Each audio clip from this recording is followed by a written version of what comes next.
guys, dito sa area na to, gagawa po ako ng office table. So, papalitan ko po ito. Bale, yung gusto ko pong gawin, yung haba niya from here to here, nasa 6 feet. Then, yung taas niya, mga 75 centimeters lang. Tapos, yung kanyang width, from here to here, mga 60 centimeters lang. Ito lang kailangan ko. Tapos, dito sa baba, yung plano ko, gagawa ako ng parang shelves in between.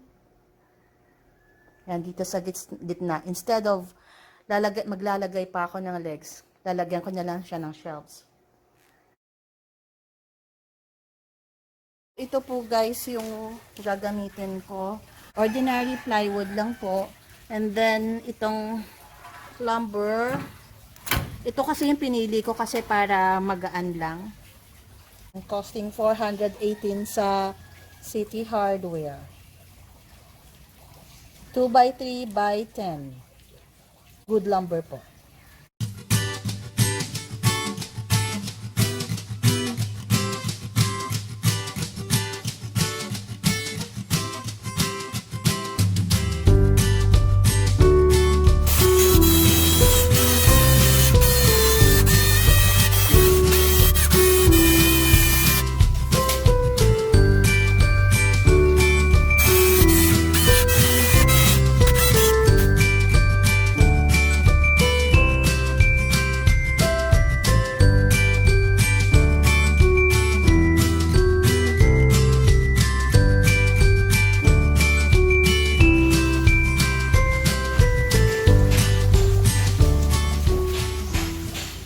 Pasensyahan nyo na po kasi hindi naman po talaga ako karpentero, pero ayan, since DIY nga po ito, so let's see po kung ano magagawa ko.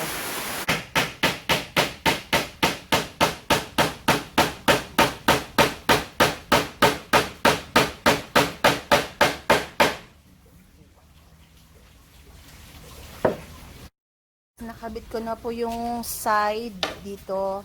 So, ito naman, meron akong naputol na. Kakabit ko na rin. Nag-pre-drill na rin ako ng butas para sa nails ko. And dito, maglalagay din ako mamaya ng nails. Tapos ko na yung pinaka-top part nung mesa natin. So, ayan po, I have nga po this good lumber. Kailangan ko lang po ng haba na tig 75 each. So, 4 na tig 75. So, magka-cut po ako niya.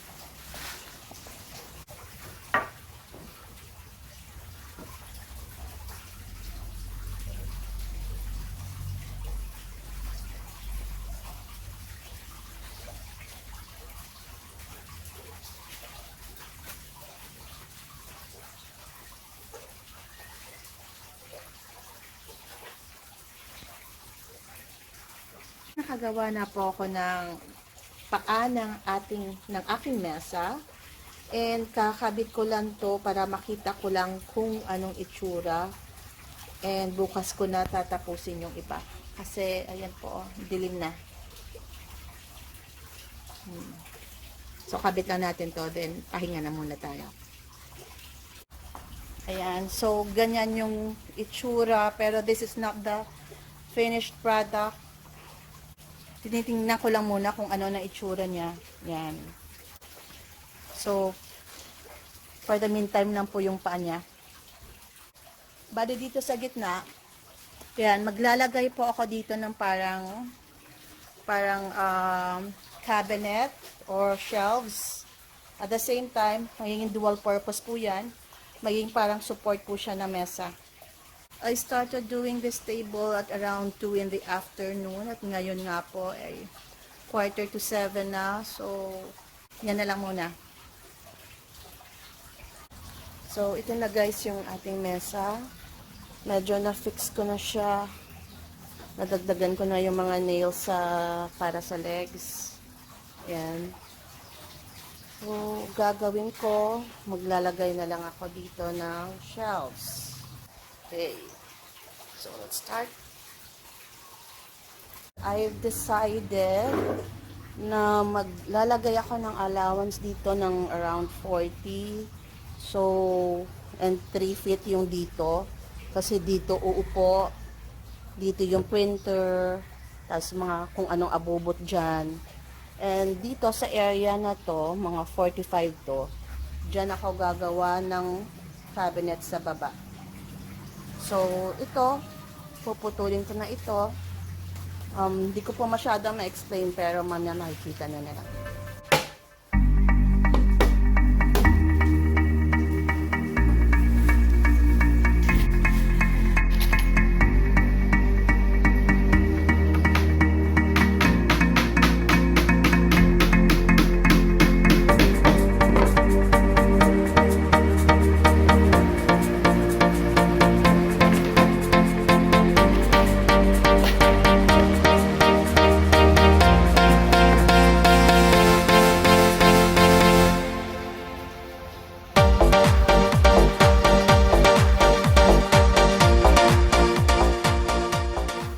So, after nito, bibili ako ng wood putty. Lagyan ko ito ng wood putty para maano yung mga uneven edges. Saka makover yung mga nails. Saka mga cracks. Hi guys! So, ayan, tapos na po yung shelves. Tapos na rin yung table. Yung gagawin ko naman ngayon po, maglalagay po tayo ng masilya. I bought some powder. Ayan po. Ito pong mimix natin ng masilya.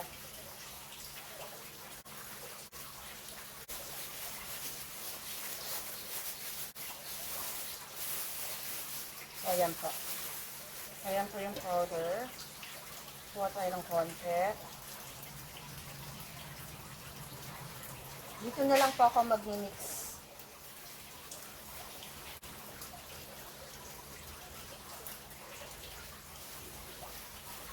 Yung gagamitin ko pong pang-mix is yung pintura na rin na flat wall.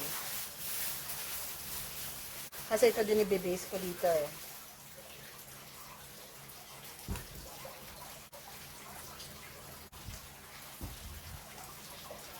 So, ayan po. Maglalagay po tayo.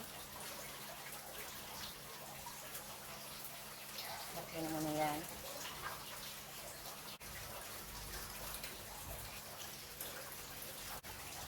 Pagkanta po natin.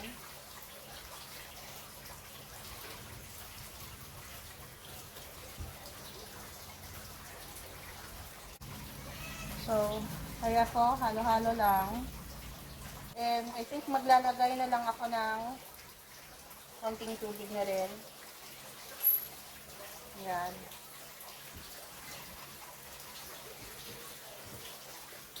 And wala po akong applicator ng kasi yung dati kong applicator, nagkaroon na siya ng rust. So, ito na lang yung gagamitin ko. This is made from yung lagayan ng downy. Yan, garden bloom ata yun. So, yan. Kinat ko lang siya. Saka ito mamaya yung gagamitin ko pang apply. So, halo-halo lang tayo. Nagdagyan po natin yung paint.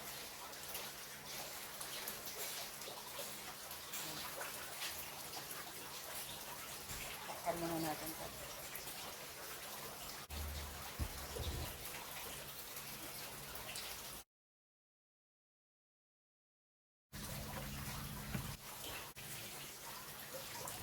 Ayan, medyo na halo na siya ng mabuti. Pero medyo parang dry pa.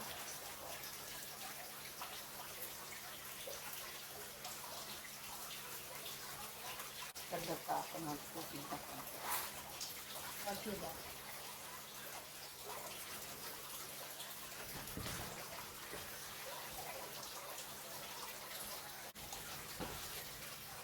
So, today po gagawin ko, mag-apply lang ako ng masilya. And then, bukas ko na po siya sa Sunday. Okay, let's try.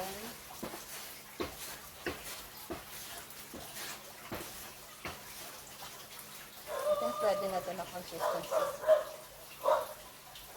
Hindi masyadong dry, hindi masyadong basa. Okay na to. So, clear po muna natin yung table. Ito po muna yung unahin natin yung shelf sa baba. Punasan po muna natin.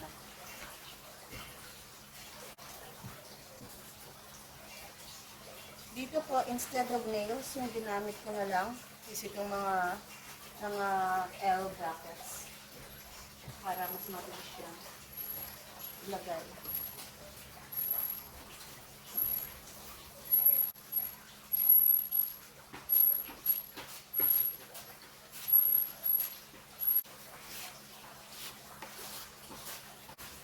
Masyado po atang tuyo yung aking masilya. So, nagdagan ko muna ng tubig. Yan, okay na po yung consistency niya.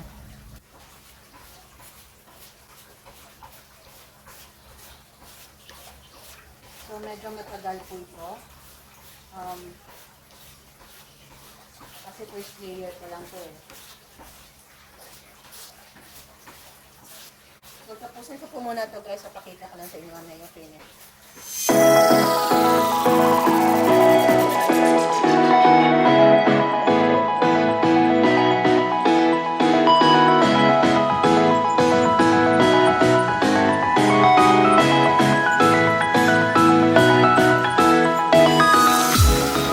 Na-coat ko po muna siya ng flat wall na white bago ko siya patungan ng ibang color.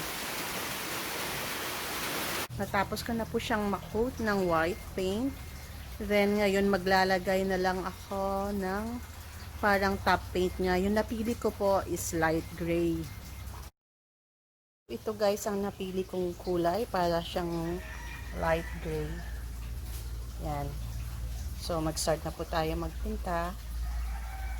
Feedback lang po ako mamaya pagkatapos. First coating pa lang po yan.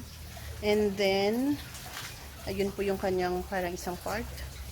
And then, yung maglalagay pa ako ng natural na varnish sa legs niya.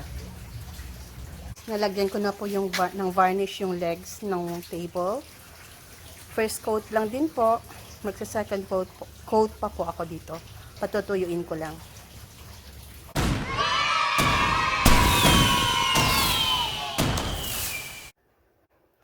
So, ito na po guys yung ating mesa, yung parang office table na ginawa ko.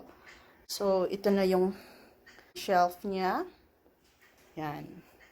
So, okay naman yung kinalabasan.